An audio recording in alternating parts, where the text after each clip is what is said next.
Benvinguts i benvingudes a un nou vídeo al canal de YouTube. Per fi tenim aquí el preguntes i respostes que ja fa cosa d'un mes vaig deixar caure per Instagram i aquí el tenim, així que anem per feina.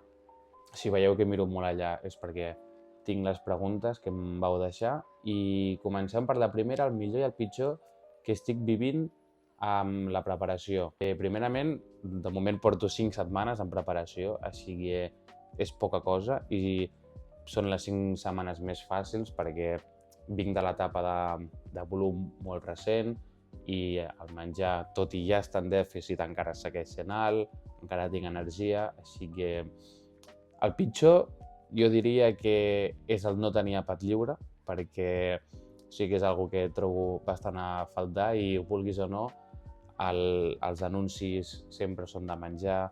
A cada carrer hi ha un bar, un restaurant, una panaderia. Sense anar més lluny, el meu company de pis, quan ja no és que es demani menjar, però ja veig que es pot cuinar coses molt més diferents i molt més abundants i, hòstia, jo també voldria una mica. Però realment em paro a pensar en el menjar que tinc i en com ho preparo i també tinc varietat i no em puc queixar. L'únic que és el voler més, però no poder. El millor de la preparació jo crec que és el físic, el anar veient com va evolucionant, el pes, per molt que baixi, em segueixo veient gran, bé i millor. Les llums del gimnàs on vaig són anabòliques, no el següent, que quan vas amb tot el bombeig doncs et veus espectacular, així que de moment la preparació està sent fàcil, fins d'aquí uns mesos espero i segueixo que segueixi sent així i ja hi haurà temps per passar-ho malament, però ara per sort no és el moment. Una pregunta bastant relacionada amb aquesta és si puc explicar com em vaig trobant a nivell emocional, caràcter, irritabilitat i això. De moment, com que la preparació està sent fàcil, no està sent molt agressiva i encara queden 23 setmanes per la competició, de moment em trobo perfecte el meu sistema. A nivell anímic em trobo genial i poca cosa puc dir al respecte. Sí que estic començant a veure que potser alguns plans amb amics o el que sigui se'm compliquen més de lo comú perquè no puc fallar. Tinc una preparació i avui em toca entrenar, avui em toca fer això i sí que puc jugar una mica per, ostres, si avui vull fer una cosa, entreno pel matí i la faig per la tarda o al revés, però, per exemple, una escapada de cap de setmana o anar a menjar fora sense anar més lluny, doncs sí que són plans que se'm compliquen més, però per la resta tot té cabuda i està genial. La mateixa persona em pregunta també per canvis a nivell de sistema digestiu, aliments, líquids que prenc durant aquest procés. Bé, aliments no han variat gaire, principalment carbohidrats tinc la civada, arròs i patata, proteïna tinc pollastre i lluç, ous també, que ous sí que en menjava pocs, ara menjo bastant més, i verdura. Verdura a punta pala. Tinc entre 200 i 250 grams de verdura per àpat, dinar i sopar, vull dir, al final al dia estic menjant ben bé mig quilo de verdura i líquids estic bevent aigua i beguda d'ametlles en alguns àpats. El que també estem començant a mirar molt és el tema de la sal, on estic menjant 9 grams de sal al dia, 6 grams de sal convencional, la típica, i 3 grams de sal baixa en sodi. I en quant a suplementació segueixo igual, amb la proteïna creatina, vitamina D3, omega 3 i magnesi. Aquest Nico ens pregunta què recomanaria per guanyar pes. Bé, per guanyar pes, doncs primer de tot i el més bàsic és estar en un superàvit calòric.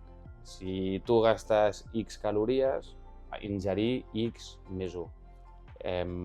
Això hi ha moltes maneres, a internet pots trobar moltes calculadores per saber aproximadament quin és el teu gas calòric quan gastes el teu dia a dia. Això depèn de la teva alçada, del teu pes, del teu nivell d'activitat física, depèn de molts factors, que hi ha moltes calculadores que t'ho poden mirar. I si posem que tu gastes 2.500 calories al dia, doncs intentar menjar una mica més. Depèn de l'agressiu que vols ser, pots fer-ho amb 2.600, 2.800, 3.000, en el cas de ser 2.500. Ho trobo bastant exagerat, entre 200 i 300 calories per sobre del teu gas calòric diari, jo crec que és l'ideal. I a nivell de macronutrients, els greixos i les proteïnes les mantindria igual, els greixos al voltant d'1 gram per quilo de pes corporal, la proteïna 1,5 grams de proteïna per quilo de pes corporal, i són els grans que més recomano, i la resta de calories ja sí que serien carbohidrats. I si aquest guanyar de pes principalment t'agradaria que fos massa muscular, també seria primordial l'entrenament. Entrenar 3-4 dies la setmana, entrenament de força, 5 si es pogués, i buscar aquesta sobrecàrrega progressiva de fer una repetició més en cada sessió d'entrenament per d'alguna manera dir-li al teu cos que estàs millorant. I ja que estàs guanyant de pes, estàs guanyant de massa, directament relacionat amb això val guanyar força, i per això rascar sempre aquesta repetició extra en cada setmana. I el més important és anar-ho registrant, ja sigui amb la bàscula per corroborar que està pujant el pes, i ja sigui també amb fotos al mirall per corroborar que el pes que està pujant sigui múscul i no greix, sempre va bé. Acompanyar-ho també, òbviament, d'una bona hidratació, beure aigua, i cuidar el NEAT. El NEAT, que és el gas calòric indirecte per activitat física, que normalment quan diem NEAT la gent s'acostuma a referir a caminar. Això, tenir un estil de vida actiu, saludable i menjar més del que es gasta. Aquest seria el resum. El Lluís ens pregunta com i quan em vaig adonar que volia competir en culturisme. Doncs és una molt bona pregunta, Lluís. Jo, des de, podem dir, la pandèmia, va ser el punt d'inflexió, que, de fet, la pandèmia normalment hi ha dos bàndols. La gent que no es movia del sofà, només jugava i no feia res, i la gent que entrenava molt a casa. Jo era d'aquest segon bàndol. Entrenava 6 dies la setmana i feia doble sessió. En aquells moments feia entrenaments HIIT, d'intervals d'alta intensitat, i ho combinava amb entrenaments però eren sessions de mobilitat i flexibilitat. Llavors feia sempre una pel matí i una per la tarda. I en aquella època va ser que vaig arribar al meu pes corporal més baix, que vaig arribar a 64,7 quilos, i a poc a poc, a la que van anar obrint els espais, els parcs, primer sortia i entrenava a parcs de calistènia, després ja vaig començar a anar al gimnàs i a poc el que anava fent a casa amb el meu propi pes corporal, això, al parc de calistènia feia servir les barres, en el gimnàs ja començava a entrenar amb pes lliure i amb maquinària, i a poc anava pujant de pes, i mira, una cosa a l'altra, busques més, quan et dones compte ja has pujat 10 quilos i dius, ara estic amb... Jo m'adeixo 1,75 m i ara estic pesant 75 quilos. Anem a veure com estaria amb 80. Ara anem a veure com estaria amb 85. I així ha estat, anar creixent, a poc anar més, i la idea de competir des de sempre la veia molt lluny, ja que, per una banda, en culturisme amb dopatge sabia que no competiria perquè no respecto l'ús de la química i mai la faria servir.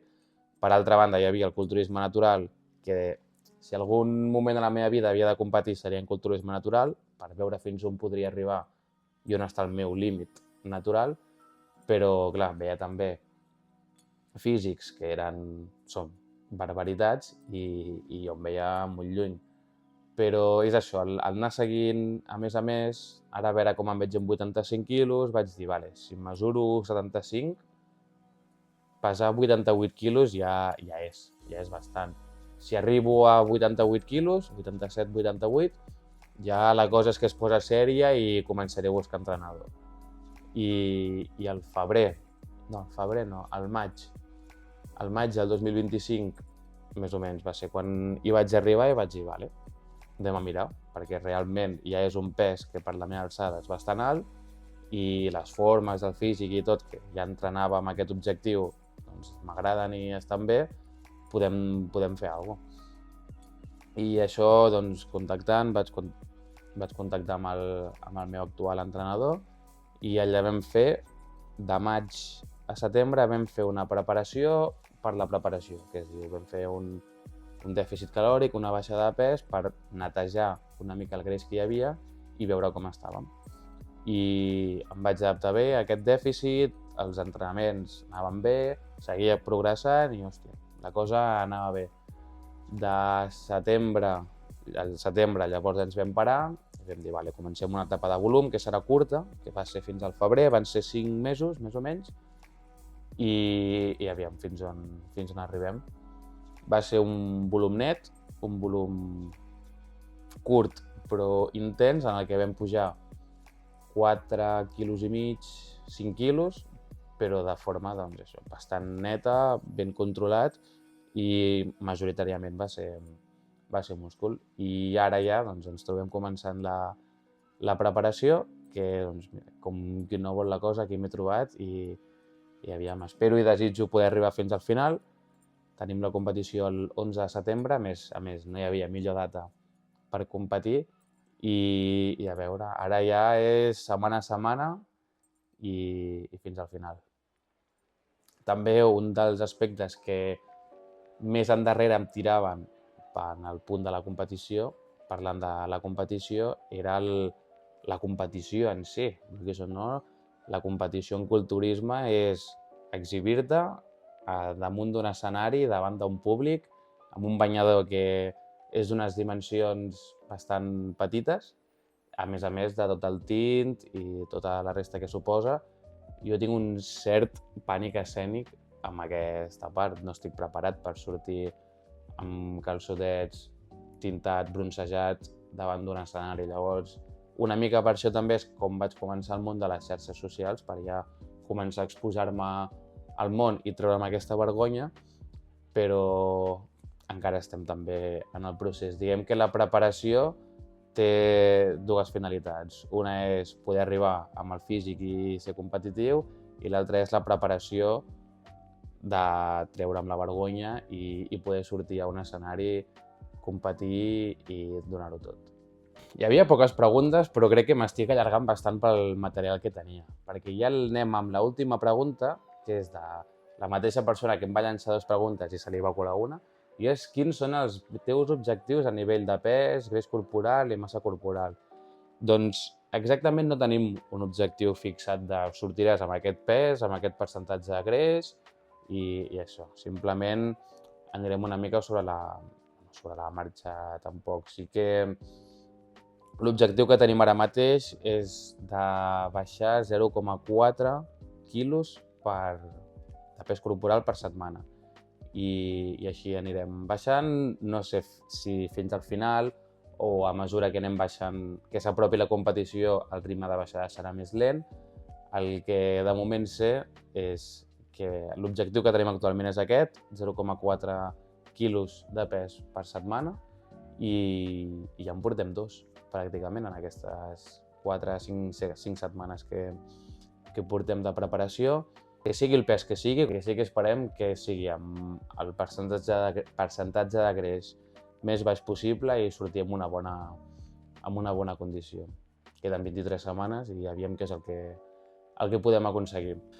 Així que fins aquí el vídeo, espero que us hagi agradat, que us hagi semblat interessant, quan menys, ja que per la majoria segurament és un món poc conegut i si tens pensat iniciar-te o simplement t'interessa saber del tema, em pots escriure, deixar-me un comentaris i ens veiem en la propera.